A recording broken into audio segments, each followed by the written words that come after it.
Hey everyone, this one's been in the works for a while, so I won't hold you for long. Just wanted to say thanks for all the supports, comments, and subscriptions. We've almost reached 500 subscribers, which is a goal I'd love to reach by the end of February. Regardless though, I hope you enjoyed the video.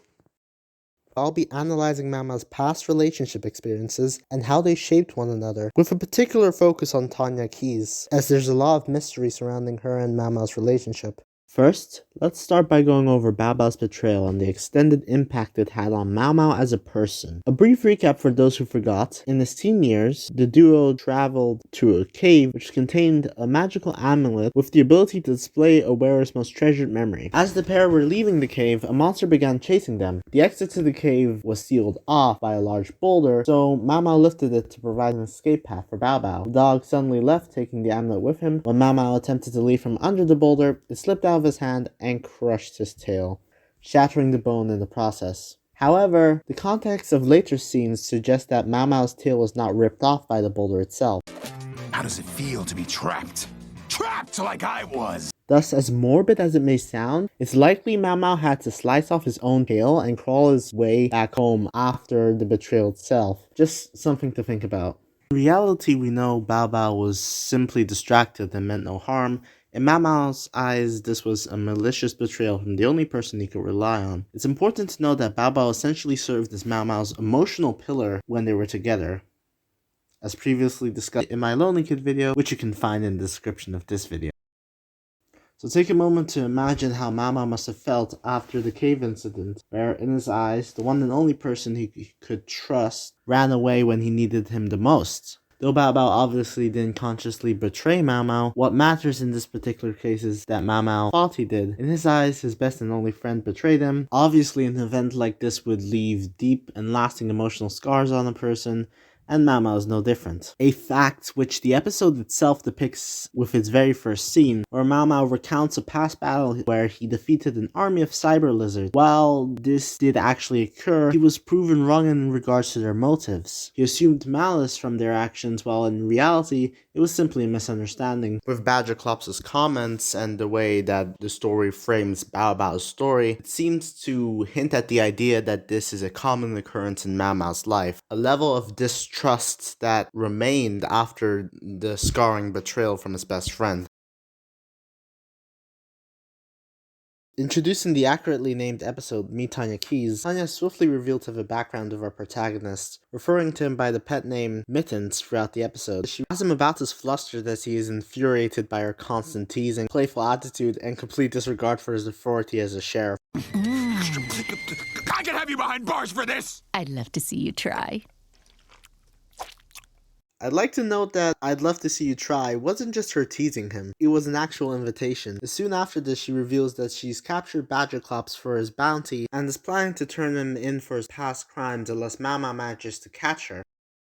It's later revealed in the discussion with Badger Klops that this game of tag, as she puts it, was likely something they've done before, frequently in the past, though even this is merely the surface level of her intentions in this episode. But more on that. Let's talk about the nature of Mao Mao and Tanya's relationship, both in the present and in the past. Simply put, they were into each other. The episode itself displays Mao Mao constantly becoming flustered and even blushing when thinking about what they meant to each other, before snapping back when thinking about them going separate ways. On Tanya's end, her mannerisms clearly depict that she's enjoying every second of their interactions, but the episode itself goes out of its way to show that Tanya could have left with the bounty at any point if she really wanted to, but stayed around to continue spending time with Mao Mao, as that was more important to her, but also because she genuinely missed him. While a lot of the things she does throughout the episode is presented through the lens of her teasing him, most of the things she says aren't exactly untrue, especially her standing on the rooftops and proclaiming to the entire kingdom how much she missed him. Oh, how I've missed you, Mittens. Tell you what, I'll hand over your little friend if you can catch me. But first, you might want to clean up this mess. But if that's not enough evidence for you, here are some tweets where Parker Simmons is completely unsubtle about the romantic nature of Mao Mao and Tanya's relationship. He has posted a sketch of Mao Mao being flustered together with several other poses with Tanya, as well as saying he wanted to make an album which would feature a track with Mao Mao and Tanya singing the Family Ties theme, which are very unsubtly romantic. He also compared Mao Mao and Tanya's situation to Freya and Sir Fratley from Final Fantasy. More on that later. Point is, they are into each other, and that's with narrative intent. With this clarified, it's easier to explain the true intentions behind Tanya's actions. The episode itself heavily implies that Mao Mao was the main reason for them going separate ways. It places high emphasis on him valuing small rules and authority over the people they are meant to protect, and even the people closest to him. Tanya's goal throughout the episode isn't just to spend time with Mao Mao, as she didn't miss him, but to confirm if he has or hasn't changed from this mindset he had in the past, while also helping him move away from this toxic mindset of valuing the rules, even petty ones, over the people they are meant to protect, while also having fun with him in the process. Ultimately concluding that he has changed by the end of the episode. He himself enjoys the chase as well, based on the banter he has with her, and his general demeanor throughout the episode. I knew it! Now, I have mentioned that Tanya missed Mao Mao. However, the opposite holds true as well. Mainly depicted by the way his voice and expression briefly shifts to regret when expressing how brief the time that they spent together was in his eyes. This is further backed up by one of the tweets mentioned earlier, wherein Parker compared Tanya Mao to two characters from Final Fantasy. To keep a long story short, Freya and Sir Fratley are two lovers who were separated. While the overall story doesn't seem to have much to do with Tanya Mao, Parker is particular in pointing out that one aspect both Freya and Mao Mao had in common was missing and wanting to be reunited with their respective love interests. Further confirmation to confirm the established idea that Mao Mao did in fact miss her, despite not being all that vocal about it, as he's likely conflicted with his own feelings. It seems despite him breaking things off with her, he did want her to come back to him. What follows is mainly speculation, but I would like to tie things together with Bao Bao's betrayal and Mao Mao's time with Tanya. The narrative clearly hints toward it being Mao Mao's fault that the two stopped working together, however it's clear that Tanya isn't too mad at him. Overall, the episode depicts that whatever rule violations Mao Mao was upset about were pretty small and petty, most likely things he wouldn't really hold on to in the present day when considering how he is with Badgerclops and the Doorbat.